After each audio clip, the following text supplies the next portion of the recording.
Bismillahirrahmanirrahim. Assalamualaikum warahmatullahi wabarakatuh.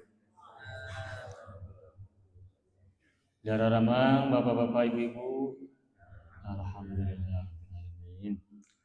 Alhamdulillah rabbil alamin. Nahmaduhu hamdan na'imin wa nashkuruhu syukras syakirin.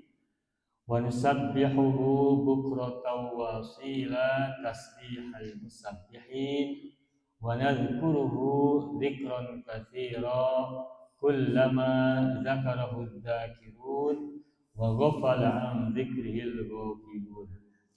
Ashhadu an la ilaha illallah al-malikul haqqul mubin wa ashhadu anna muhammadan abduhu wa rasuluh as-sadiqul wa'dil amin. Allahumma salli ala sayyidina Muhammadin wa ala ali sayyidina Muhammad fil alamin innaka hamidum majid. Amma ba'd. Qala Allah ta'ala fil Qur'anil Karim, a'udzu billahi minasy syaithanir rajim. Bismillahirrahmanirrahim. Wa idza khatabahumul jahiluna qalu salama wa qala fi ayatin ukhra qul hal yastawil ladzina ya'lamun wal ladzina la ya'lamun. Shadaqallahul azim. Bapak-bapak, ibu-ibu, marilah kita dengan segenap rasa yang kita punya haturkan segala puji dan puja, rasa syukur kita kehadirat Allah Tabaraka wa Ta'ala, Gusti Nu Maha Agung, Gusti Nu Maha Luhur, Allah Tuhan semesta alam yang menjaga kita, yang memelihara kita, yang melindungi kita, dan terus mencintai dan menyayangi kita kapanpun, dimanapun, dan dalam kondisi apapun. Mudah-mudahan kita seluruhnya dengan kemampuan kita, dengan pengenalan kita, dengan pencerahan yang kita punya, terus bersyukur kepadanya semampu kita dan sekuat kita. Amin ya rabbal alamin. Salawat lagi salam semoga Allah senantiasa curahkan kepada junjungan alam, kekasih kita semua, orang yang menjadi teladan kita, yang menjadi penuntun jiwa raga kita, yang menjadi guru untuk akal dan pikiran kita semuanya, yakni Kanjeng Nabi Muhammad sallallahu alaihi wasallam, juga untuk keluarga yang suci dan para sahabat yang setia. Kita semua, semoga yang ada di sini, juga orang tua kita, leluhur kita, kakek nenek dan seterusnya, juga pasangan kita, anak keturunan kita, saudara-saudara kita semua, para guru sejak kita baru lahir hingga hari ini dan hari yang akan datang sampai kita dipanggil pulang, kelak mereka semua termasuk orang-orang yang mencintai kita, menyayangi kita, dan juga berbuat baik kepada kita semua, mendapatkan syafaat darinya. Amin ya rabbal alamin. Bapak-bapak dan ibu semuanya, alhamdulillah kita pada hari ini kembali bisa berjumpa untuk sekelumit bersama-sama mengupas sedikit hal yang barangkali bermanfaat untuk kita semuanya. Dan kali ini izinkan Al-Fakir untuk mengulas sebagian dari perjalanan pengetahuan kita. Sejak kita baru lahir di alam dunia, tidak tahu apa-apa, kemudian kita tumbuh dan kembang bersama orang-orang yang dekat dengan kita, orang tua kita, keluarga kita, orang-orang yang ada di sekitar kita semuanya. Kita tumbuh dan berkembang dengan apa yang kita miliki dari Allah, anugerah yang Dia limpahkan kepada kita, dan kita diajari olehnya dengan berbagai macam wasilah, berbagai macam perantara-perantara yang ada di sekitar kita, maka kita tumbuh dan berkembang menjadi orang yang sedikit tahu, semakin tahu, dan kemudian akhirnya lebih tahu, dan akhirnya sampai di ujung tahu. Nah, Bapak Ibu semuanya, sebagai refleksi atas perjalanan hidup kita dalam sisi pengetahuan, maka tidak ada salahnya kita sedikit mengupas tentang apa itu yang disebut dengan pengetahuan. Dalam bahasa Arab, pengetahuan itu seringkali diungkap diantaranya dengan kata ilmu. Al-ilmu yang berasal dari kata alima ya'lamu, isim masdarnya ilman atau ilmu, itu adalah tahapan ujung pengetahuan kita tentang sesuatu. Ketika kita berhasil memahami tentang sesuatu apapun itu dan dalam disiplin apapun juga, maka kita mencapai tahap yang disebut dengan ilmu, yang dalam bahasa Indonesia kadang disebut dengan pengetahuan. Pengetahuan berasal dari kata tahu atau tahu ya. Kalau kita nyebut tahu kesannya makanan ya Pak ya, kuliner. Tapi kalau mengetahui mah nyebutnya tahu. Meskipun tulisannya tahu, tetapi kita mengucapkannya tahu. Kenapa? Karena kalau menyebut tahu kesannya Sumedang. Sumedang atau tahu Cirebon yang suka di babak apa namanya? Tahu gejrot sudah pada apa? Tahu gejrot khas Cirebon. Tahu Sumedang khas Sumedang. Dan biasanya di sepanjang Bandung ke arah Sumedang ada banyak WTS ya Bu ya. WTS itu singkatan dari Warung Tahu Sumedang. Jadi bukan yang lain-lain. Nah, Bapak Ibu semuanya, proses kita menuju tahu atau menuju pengetahuan itu sesungguhnya tidak otomatis. Dan ada perjalanan cukup panjang, dan setiap fase perjalanan itu bagi saya harus kita syukuri, bukan dengan pikiran negatif dan juga bukan dengan nyinyiran pada diri sendiri. Kenapa saya sebut nyinyiran pada diri sendiri? Sebab kita ingin mengedepankan sikap kesyukuran atas apapun capaian yang sudah kita dapatkan, termasuk dalam pengetahuan tentang sesuatu.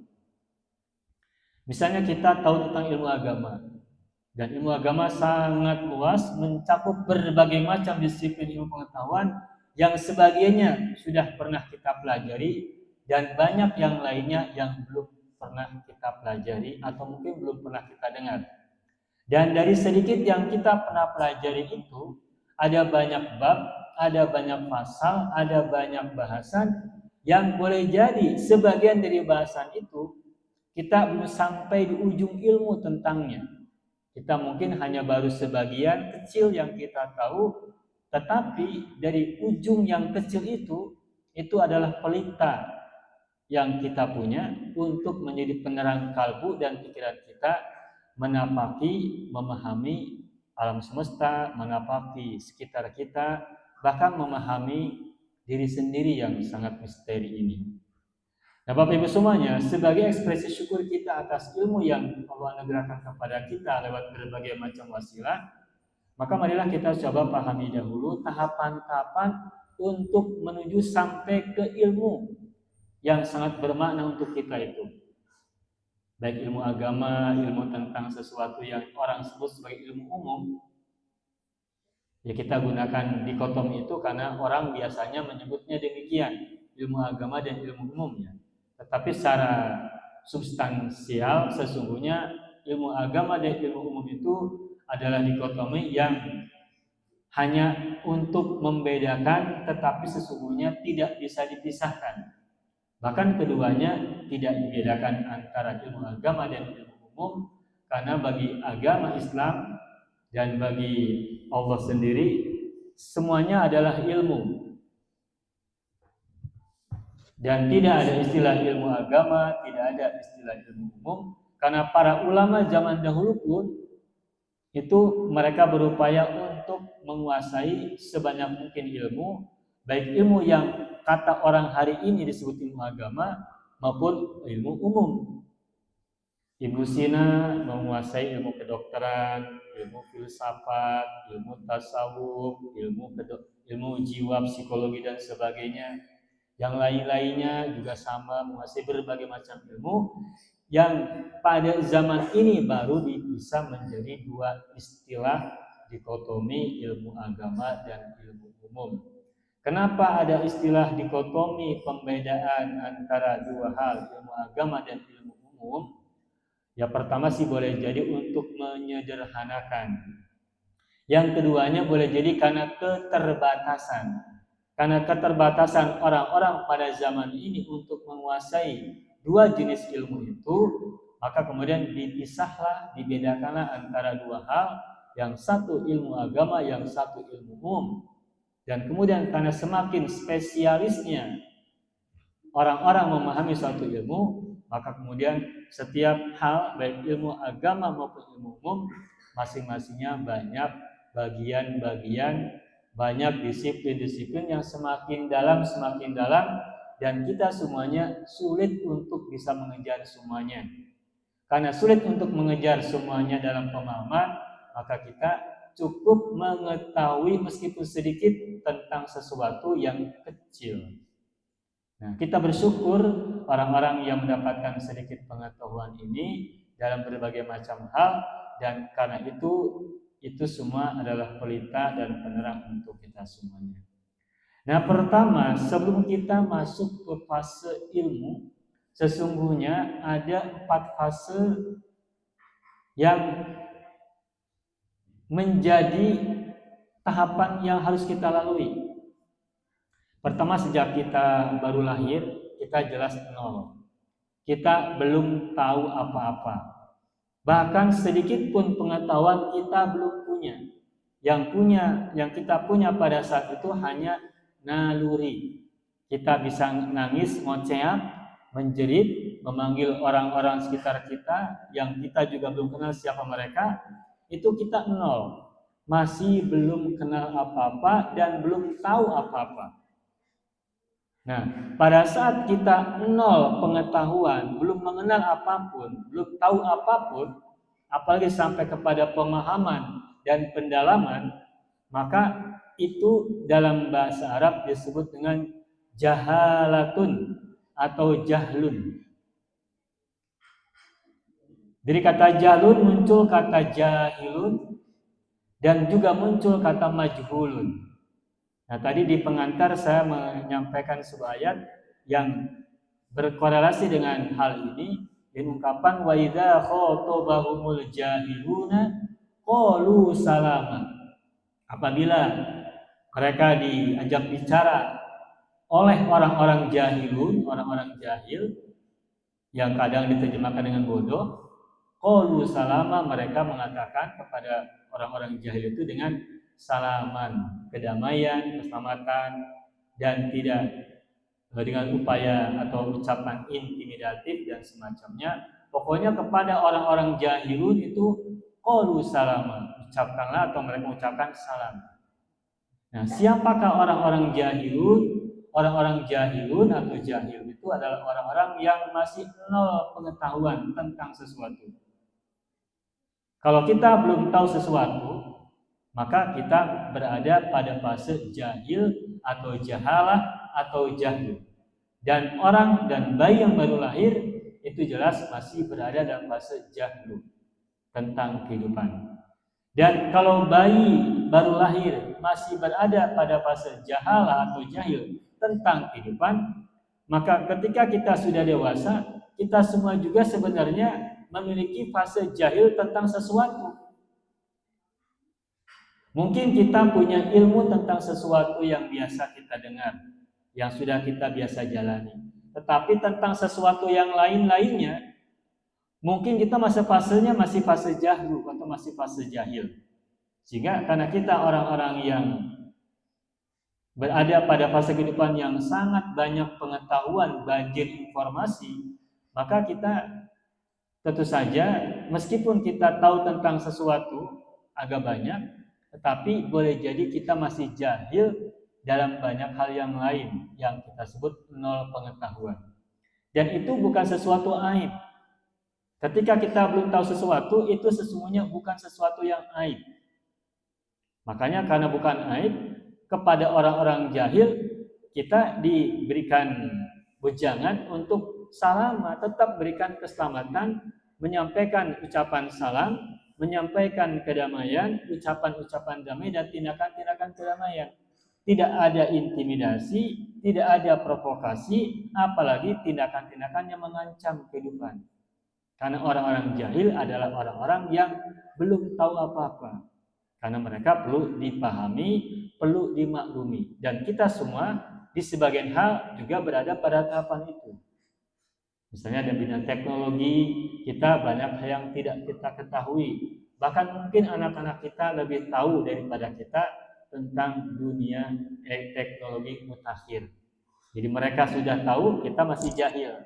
Nah, karena kita jahil, maka kita sebagai orang yang tidak tahu bertanya kepada anak kita tentang teknologi dan mereka memaklumi kita sebagai orang-orang yang belum tahu dan mungkin kita disebut sebagai orang-orang yang biasanya kan orang-orang itu kalau semakin tua disebut semakin banyak pengalaman. Nah, kalau pada masa sekarang usia-usia kita yang sudah 50 tahun ke atas atau kurang lebih itu biasanya orang-orang yang banyak ketinggalan. Dulu orang-orang tua disebut orang yang banyak pengalaman, hari ini orang tua adalah banyak ketinggalan dan kita merasakan itu semua. Jadi fase pertama adalah fase jahil atau jahalah adalah fase jahil. Nah, ketika kita sedikit belajar, sedikit mendengar, sedikit memahami, sedikit menyimak, memperhatikan, mendapatkan informasi dari kiri dan kanan, dari atas dan bawah, maka kita mulai mendapatkan gerakan informasi dalam pikiran kita. Nah, 1%, 2%, 3%, dan seterusnya menaik, maka kita mendapatkan semakin banyak informasi, semakin banyak pemahaman, semakin banyak pengenalan. Nah, pada saat itu kita naik peringkatnya ke tangga yang kedua. Yang pertama adalah fase jahil atau fase jahalah. Ketika kita sudah semakin mendengar banyak informasi dan terus kita dapatkan dan mendapatkannya, maka kita menaik menanjak. Nah, maka fase itu disebut fase wahmun. Nah, di Al-Quran saya cek tidak ditemukan kata waham ya. Yang kita kenal dalam bahasa Arab itu ungkapan waham itu adanya di hadis Nabi. Ini tentang penyakit waham, yakni hubbud dunya wa karahiyatul maut. Cinta dunia dan benci kepada kematian itu disebut dengan penyakit waham. Nah, apa itu waham? Waham itu adalah sedikit pengetahuan yang kita punya tentang sesuatu. Kenapa kita takut sesuatu? Entah ya tadi takut kematian atau misalkan mungkin takut menjalani kehidupan karena kita masih punya sedikit informasi, masih punya sedikit ilmu tentang sesuatu. Karena belum punya banyak ilmu, takut mau melangkah. Kita punya rencana bisnis, punya rencana usaha. Yang kalau kita masih punya banyak ketakutan mau melangkah karena kita ilmunya masih sedikit, baru melewati fase jahil sedikit. Karena kita baru melewati fase jahil, baru tahu beberapa informasi dari kiri dan kanan, dan berbekal ilmu itu mau melangkah kita masih belum yakin. Karena belum yakin kita takut melangkah. Mau bisnis takut gagal, takut nanti banyak kesibukan, takut ini dan itu. Kenapa punya banyak ketakutan? Karena masih punya sedikit pengetahuan. Yang kalau kita persentase, maksimal pengetahuan kita tentang itu disebut dengan 25% maksimal. Nah, ketika ilmu kita baru sampai maksimal 25% dari 1 hingga 25%, itu kita baru berada pada fase waham. Nah, apakah waham itu jelek? Dalam kacamata grafik pertumbuhan itu bagus. Kalaupun tadi dalam hadis Nabi waham itu adalah hubbud dunya dan karahiyatul maut dalam kacamata negatif, itu karena kita baru punya sedikit pengetahuan sehingga kita cenderung kepada cinta dunia dan dunia adalah mataun qalilun, kenikmatan yang sedikit. Sedangkan kemudian kita menjadi benci kepada kematian. Kenapa kita benci kepada kematian? Karena kita mengira kematian adalah akhir dari kehidupan yang di dalamnya adalah azab, kemudian perjalanan buruk dan seterusnya. Tetapi bagi mereka yang merindukan kematian, kematian bukan sesuatu yang makruhun, yang dibenci, tetapi bagi mereka yang sudah sangat memahami apa itu kematian, kematian menjadi mahbubun, bukan lagi makruhun. Bukan lagi makruh dibenci, tetapi mahbub dicintai. Itu waham dalam artian secara definitif. Waham itu adalah pengetahuan yang baru sampai pada tahapan atau persentase maksimum 25%. Itu tahapan yang kedua. Dan dalam kacamata pertumbuhan, grafik perkembangan, waham itu juga sesuatu yang kita syukuri. Kalau kita baru mengenal informasi baik tentang bisnis, tentang usaha, tentang ilmu-ilmu agama dan semacamnya, dan baru sedikit, itu bukan sesuatu yang harus kita abaikan, tetapi tetap harus kita syukuri sebagai bagian dari perjalanan panjang pengetahuan kita tentang sesuatu. Nah, itu yang kedua. Yang pertama adalah jahil atau jahalah atau jahlu. Yang kedua adalah waham. Wahmun. Dan dari segi bahasa, wahmun itu sesungguhnya maknanya adalah dugaan atau praduga. Ketika kita sudah punya sedikit pengetahuan, maka kita punya terkaan atau dugaan-dugaan, sangkaan-sangkaan, dan itu sesuatu yang positif dalam kacamata pertumbuhan. Nah, setelah fase waham, kita hidup terus berlanjut, dapat lagi informasi, mungkin kita memahami lagi, menghayati lagi, kemudian mungkin belajar lagi, entah dari kiri maupun dari kanan, maka ilmu kita terus bertambah. Semula 25%, naik lagi 26, 27, 30, 35, 40, 45, sampai maksimum 50%, kita sudah berada di tengah-tengah di pengetahuan tentang sesuatu. Maka saat itu kita jelas sudah mengalami peningkatan yang luar biasa. Nah, tetapi meskipun kita sudah sampai pada pengetahuan 50% setengahnya, tetapi kita masih belum sampai di ujung perjalanan.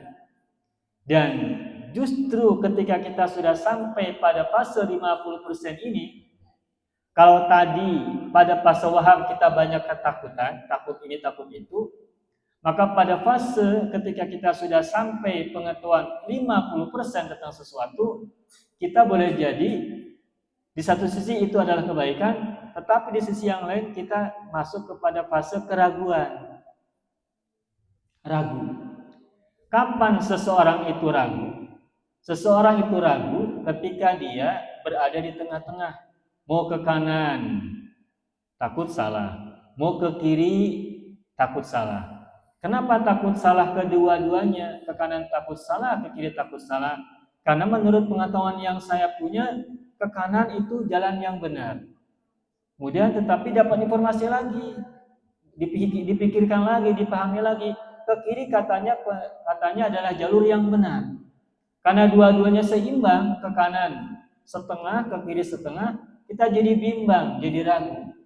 Mau ke kanan atau ke kiri? Mau ke kiri atau ke kanan? Dan belum ada tambahan informasi untuk yang manapun dari keduanya, sehingga kita kemudian ragu-ragu. Mau melangkah juga akhirnya bimbang.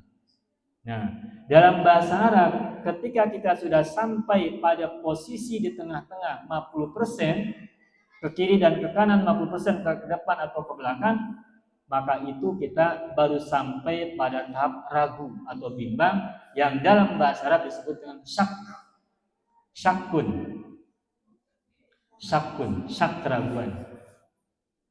Nah, dan kata syakun di Al-Quran juga kita temukan, syakun keraguan.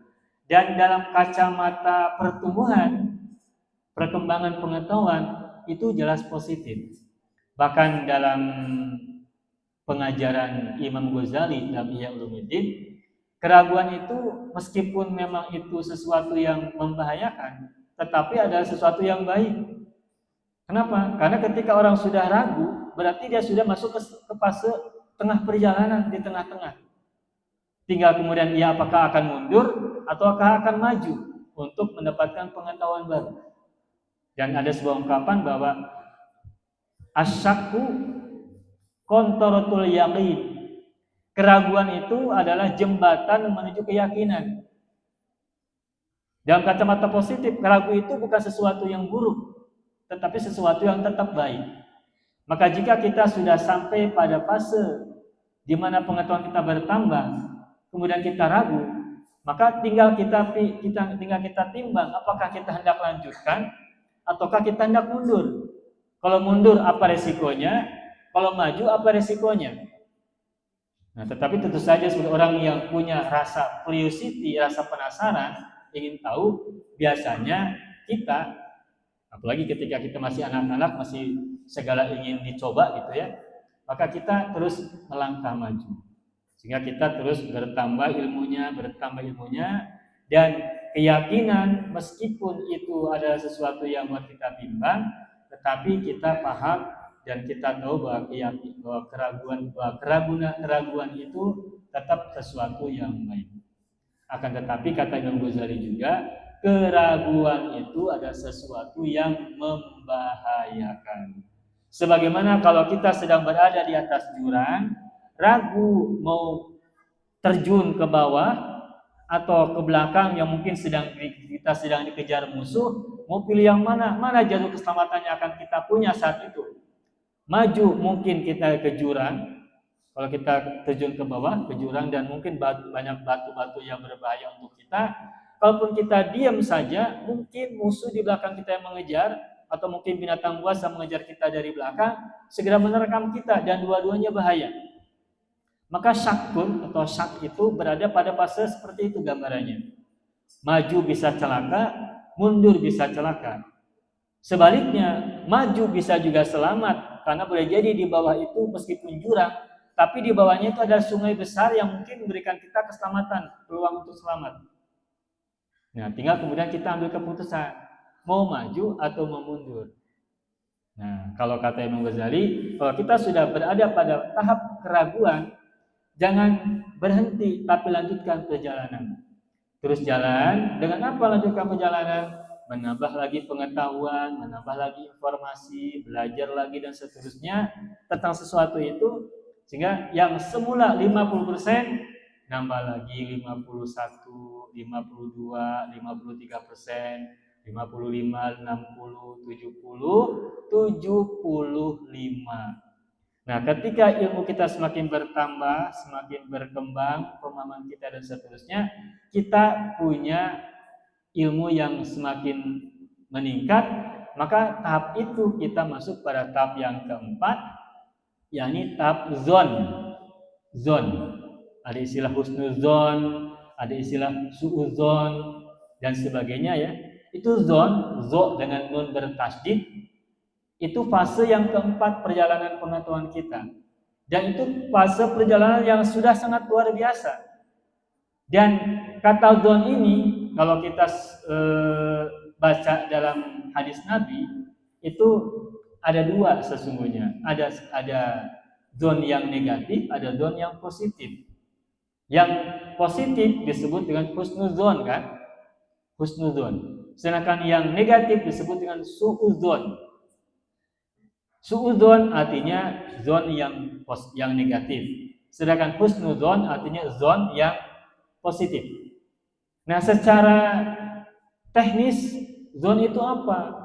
Secara teknis zon itu adalah dugaan atau sangkaan yang prosentase pengetahuannya sudah cukup tinggi sampai 75%.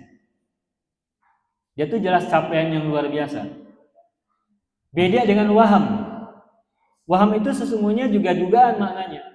Kalau kita lihat dalam kamus, wahmun itu maknanya adalah dugaan atau sangkaan. Tetapi basis pengetahuannya hanya maksimum 25%. Tetapi kalau zon, itu meskipun sama-sama dugaan, tetapi basis pengetahuannya, dasar pengetahuannya sudah sampai ke 75%. Dia itu pencapaian yang luar biasa. Nah, ketika ada ungkapan suudzon, ketika ada ungkapan husnudzon, itu zon di sana pengetahuannya sudah lumayan, sudah agak banyak. Nah, tetapi meskipun begitu, zon juga dibagi dua yang kita harus bagi dan harus kita cermati, jangan sampai kita terjebak pada zon yang negatif. Kenapa dalam sebuah hadis diungkapkan misalnya begini, akbarul kabair su'udzon billahi. Dosa besar yang paling besar adalah su'udzon kepada Allah SWT. Jadi ada zon yang merupakan dosa besar, yakni adalah su'udzon kepada Allah Subhanahu wa taala. Kenapa su'udzon itu merupakan keburukan, bahkan disebut sebagai dosa besar kalau su'udzon itu ditujukan kepada Allah? Karena zon itu mengklaim dengan pengetahuan yang cukup maksimal, tetapi landasannya sesuatu yang negatif, sesuatu yang buruk. Kalau zon kita dilandasi dengan hal yang bersifat buruk, dugaan-dugaannya negatif, maka yang kita lihat di depan kita, yang kita pahami di depan kita, munculnya adalah hal-hal yang negatif juga. Kalau kita berpikir Tuhan itu tidak adil kepada kita, maka yang kita rasakan, yang menjadi pembentuk kehidupan kita, pikiran kita, pemahaman kita, bahkan mungkin nasib kita berikutnya adalah buruk. Karena yang menjadi landasan zon kita adalah negatif semuanya. Nah, ketika zon kita dimonopoli atau didominasi oleh pikiran-pikiran buruk, maka zon tadi akan membentuk mental kita, pemahaman kita, mungkin juga niat kita, bahkan lisan dan tindakan kita menjadi buruk. Makanya ketika kita sudah mencapai tahap zon, pengetahuan kita semakin bertambah, semakin banyak, semakin maksimal, maka pada saat itu justru kita harusnya husnuzon, bukan suudzon. Kenapa? Karena husnuzon itulah modal seseorang untuk mendapatkan husnul nasib, nasib yang baik, dan husnul hayati, husnul ma'isyati, kehidupan yang baik, dan pencaharian atau mata pencaharian yang juga baik. Nah, jadi pada tahapan yang keempat, ketika seorang terus bertambah pengetahuan, pengalaman, dan pemahaman pencerahannya, maka pada saat itu dia sudah mencapai tahapan zon. Dan zon itu adalah capaian yang sudah luar biasa, yang jelas harus kita syukuri. 75% pengetahuan.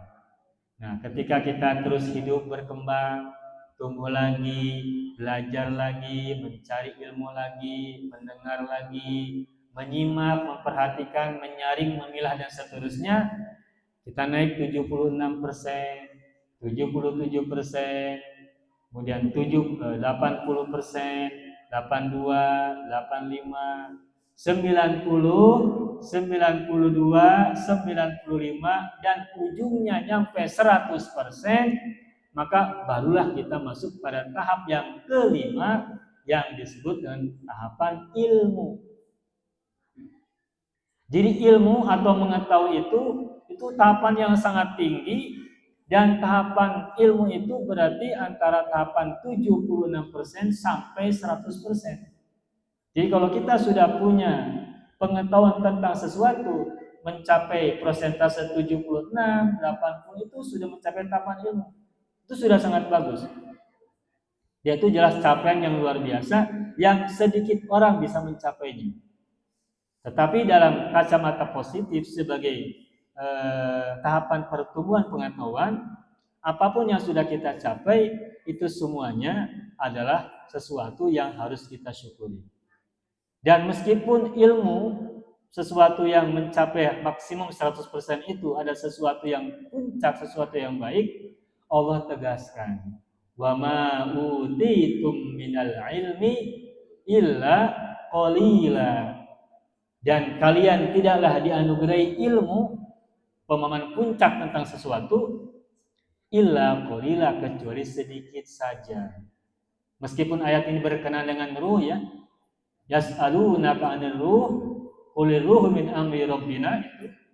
Tetapi ayat ini wa ma utitum minal ilmi illa qalila, ini bisa diterapkan kepada semua hal dalam semua aspek kehidupan kita semua. Nah, Maka dengan setelah kita memahami ada 5 tahapan ilmu untuk menuju puncak dari pengetahuan itu, maka dalam kacamata positif kita tetap melihat capaian-capaian yang sudah kita dapatkan itu adalah sesuatu yang harus kita syukuri. Jadi kalau tadi kita runut apa saja 5 tahapan ilmu, yang pertama adalah jahil atau jahlu atau jahalah, 0 pengetahuan. Tidak hanya bayi yang memiliki 0 pengetahuan, tetapi kita semua tentang sesuatu yang lain yang kita belum kenali, kita semuanya memiliki kondisi 0 pengetahuan tentang sesuatu. Tetapi meskipun kita baru 0 sesuatu, tapi mungkin kita punya 25% tentang sesuatu yang lain. Nah, 25% itu apa namanya? Tahapannya waham atau wahmu. Jahil atau jahlu, kemudian bergerak menuju wahmu atau waham. Nah, setelah masuk ke fase waham, kita bergerak lagi, maka fase yang ketiga apa? Syak, keraguan. Jahil, dari bawah dulu ya. Jahil, lalu waham. Yang kedua, yang ketiga apa? Syak, ragu. Nah, ketika sudah masuk ke tahap ragu, meskipun itu bisa membuat kita bimbang, tetapi tetap itu harus kita syukuri, tetapi kita harus laju, tetap melanjutkan perjalanan sampai kepada fase yang keempat yang disebut dengan zon. Jahil, waham, syak, zon. Zon, bukan dor, tapi zon. Dugaan maksimum, dugaan yang sudah sampai pada tahap 75%. Zon. Nah, ketika sudah sampai pada tahap zon, maka kita kemudian masuk kepada fase puncak, yakni fase ilmu. Jahil, waham, syak, zon, ilmu. Dan dimanapun kita sudah sampai pada tahapan kita tetap perlu bersyukur. Tetapi ekspresi syukur kita tidak boleh dengan kacamata berpuas diri, tetapi tetap mawas diri. Puas diri tidak boleh, tetapi mawas diri harus. Syukuri, tetapi terus nikmati perjalanan untuk kita lanjutkan sampai pada tahapan-tahapan berikutnya.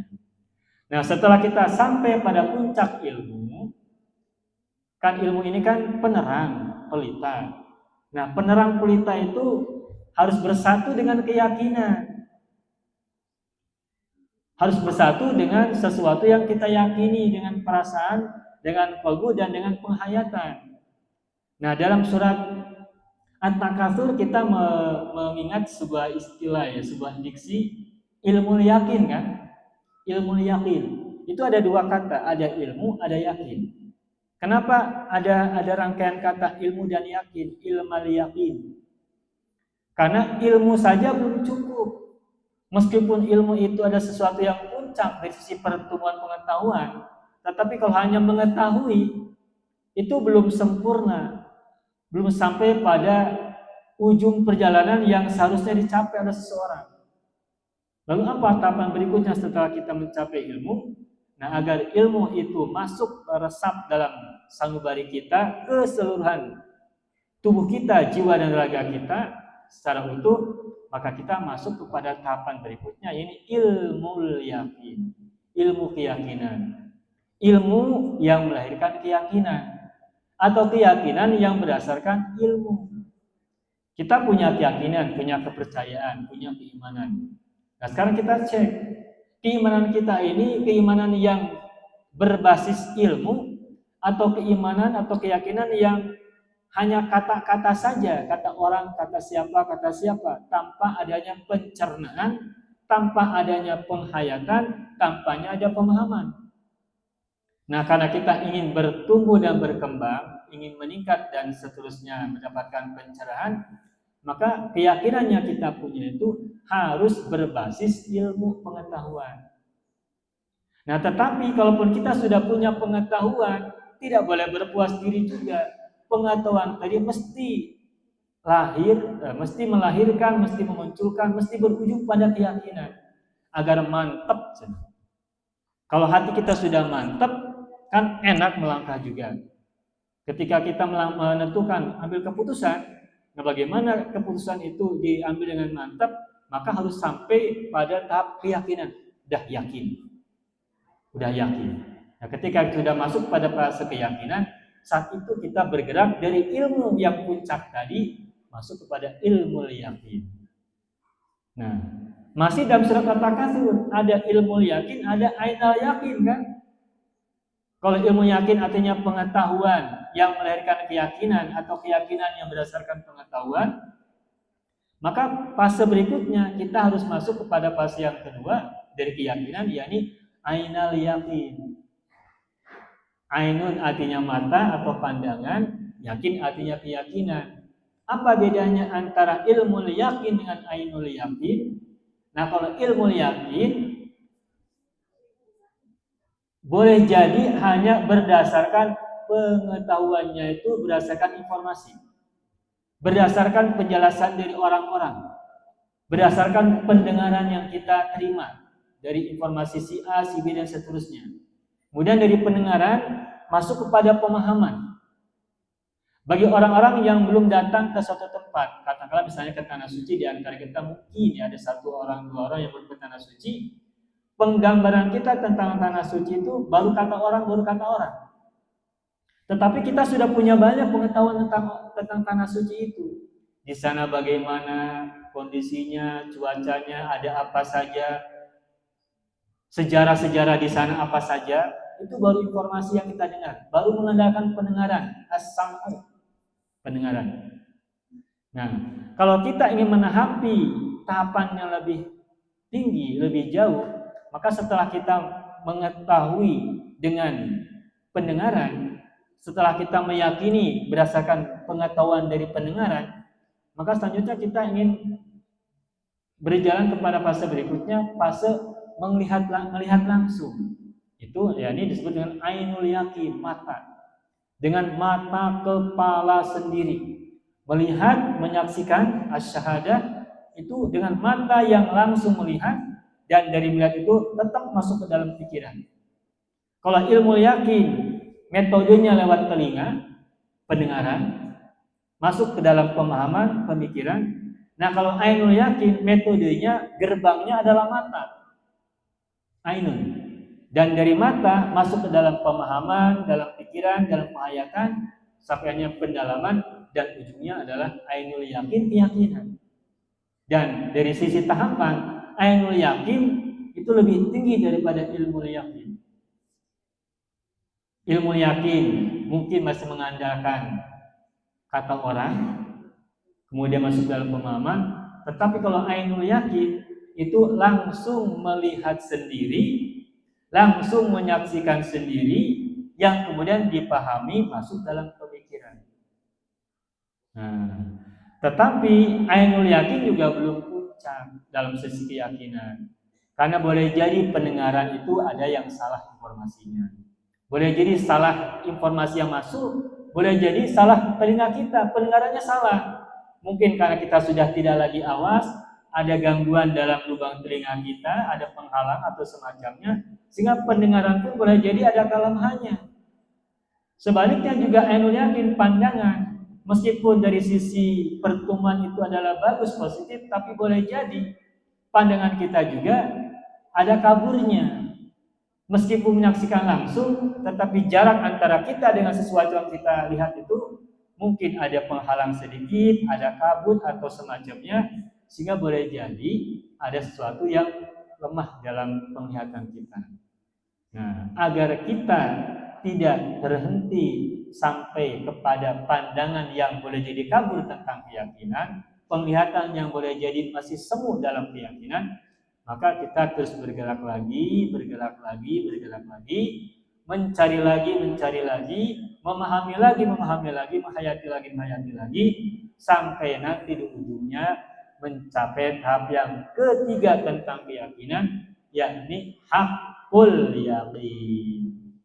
Keyakinan yang sebenarnya, keyakinan yang sejati.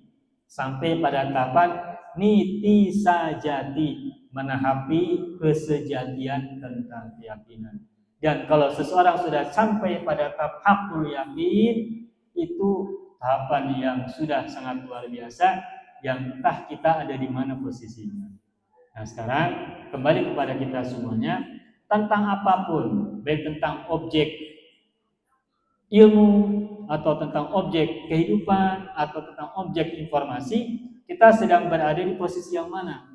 Apakah kita masih berada pada tahap jahlu atau wahmu atau syakku syak atau zon atau ilmu. Kemudian ketika kita sudah beranjak menuju fase keyakinan, apakah kita baru ilmu yakin ataukah ainul yakin ataukah kepada puncak keyakinan hakul yakin? Nah, apapun itu kita di mana posisinya, dalam kacamata syukur, kita tetap marilah mensyukurinya dengan sebaik-baik mungkin, tetapi dengan sebuah akhlak. Karena kita tidak tahu di mana posisi ilmu kita yang kita punya, keyakinan yang kita miliki, maka dimanapun posisinya, kita tetap tidak boleh merasa diri paling tahu. Tidak boleh merasa diri paling suci. Tidak boleh merasa diri paling segala-galanya tentang sesuatu, karena kita tetap masih punya kemungkinan belum tentu tahu banyak hal. Karena kita masih belum punya jaminan bahwa kita akan selamat, mungkin juga kita masih belum tahu banyak hal dan sebagainya, maka dimanapun posisi kita, tetap kita mengedepankan sikap tawadu dan rendah hati, karena kita wa ma utitum minal ilmi illa qalila. Kita hanya dianugerahi sedikit ilmu saja. Itu saja barangkali Bapak-bapak dan Ibu semuanya. Terima kasih atas perhatian dan kebersamaannya mengkaji tentang ilmu pengetahuan ini sedikit. Semoga bermanfaat khususnya untuk sendiri, diri saya pribadi, dan juga untuk kita semuanya. Mohon maaf atas kekurangan, kekhilafan, dan kesalahan. Terima kasih atas kebersamaan dan juga perhatiannya dengan segala kenalan hati. Terima kasih yang sebesar-besarnya. Hatur nuhun anu kapihatur, nada agung cukup umur, nada jembar pangapura, hapunten anu kasuhun. Assalamualaikum warahmatullahi wabarakatuh.